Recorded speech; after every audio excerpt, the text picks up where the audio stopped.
afternoon po mga kababayan, ma'am sir. This is Jam the Filipino channel ng inyong pong lingkod. So today is April 25, 2026 at tayo ngayon napapunta dyan sa Benedict Store sa May Di Mayo Street, Paranaque, Baclaran, Paranaque. At dadalhin po natin sa may SM Mall of Asia sa may Barangay 76 Pasay po yan. Okay, magbabalik po tayo mamaya unti po pag nakuha na po natin sila. Disclaimer lamang po, ang content po natin ay kalsada at hindi ang passenger. Kaya naman sakali man po na may marinig kayo mga pangalan ng lugar, pangalan ng tao, pangalan ng organizations, government o private man yan, ay wala pong kinalaman ang channel nito at wala pong pinapatungkulan.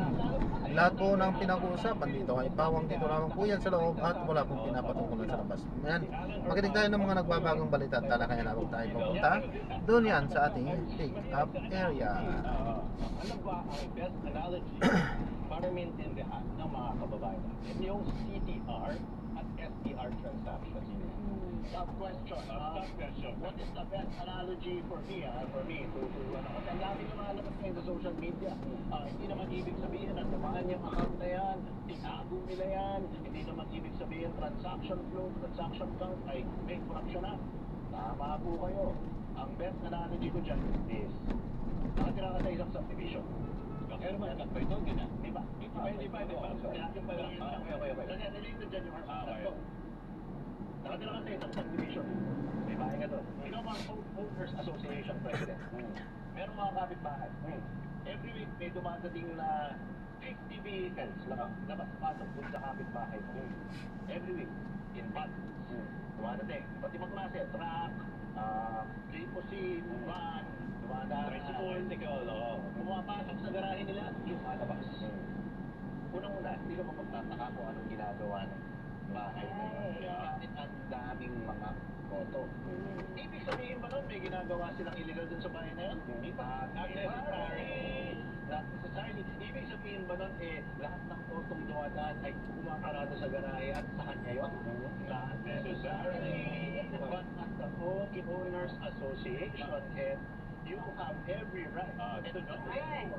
You have every right to ask, kapitbahay, bakit every in periods, bakit ang dami auto na pumapasok sa village natin, na lumalabas-pasok at different time intervals, and the inflow of vehicles is so large.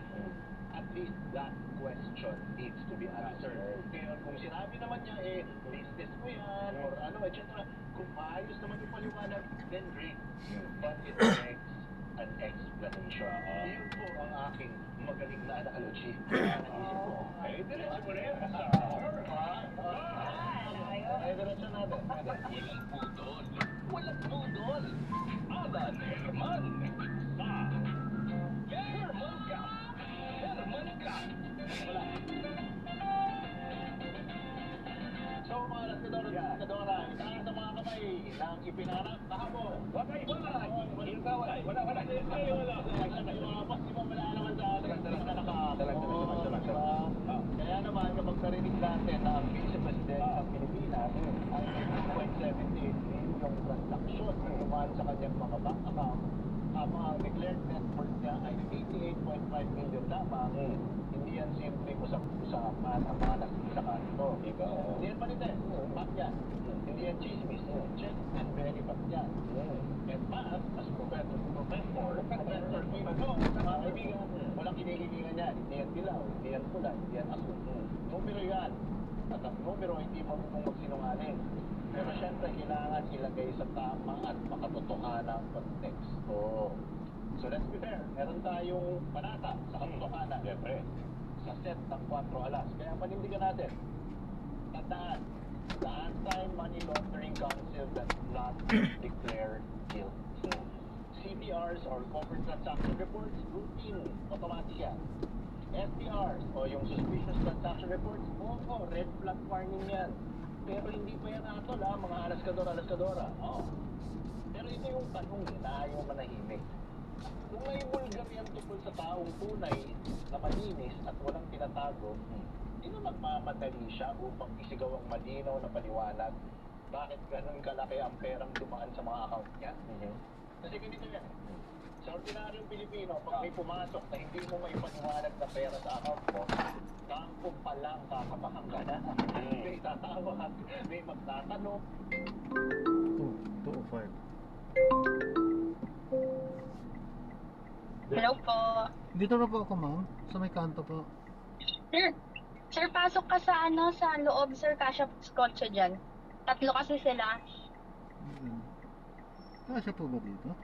May labasan po ako dyan? Yung sa pink. Yes po, meron po. May labasan din po dyan. Ganun ba? May nakapark kasi dito.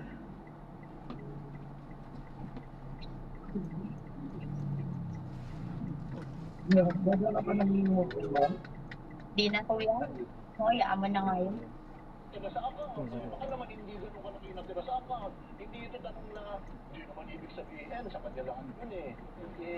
Ang mahalagang tanong, saan galing yung pera na yun? Bakit dumaan sa mga account? Nangyayari talaga. Para saan? I-distribute or gamitin ang pera na yun. So, galing na madumi para activity na yan. The very nature of money laundering ay Pag doon ako sa may sa police station. sunod. Ayan, na-drop na natin. Maraming salamat po sa panonood. Hanggang sa muli po, ingat at God bless. Paalam po muna pa. Samantala tayo gagawa ng ibang video sa ating susunod na mission. Paalam po. Kaya yun.